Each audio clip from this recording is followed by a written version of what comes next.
అంటే ఇక్కడ ఒక ఎలక్షన్ మన పవన్ కళ్యాణ్ గారు ఉమ్మడి అభ్యర్థిగా పోటీ చేస్తున్నారు.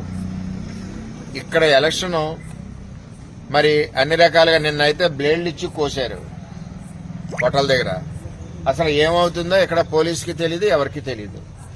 నేను సూటిగా అడుగుతున్నాను, ఇక్కడ ఒక స్టేట్ పార్టీ ప్రెసిడెంట్ పోటీ చేస్తుంటే ఇక్కడ ఏ విధమైన పకడ్బందీ చర్యలు తీసుకుంటున్నారు?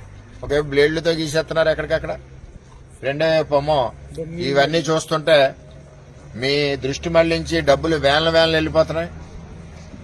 ఎక్కడ కూడా మరి నైట్ టైం పెట్రోలింగ్ చేస్తున్నారా లేదా, వాళ్ళు ముందుగా ఫోన్ చేస్తే వెళ్ళిపోతున్నాయా?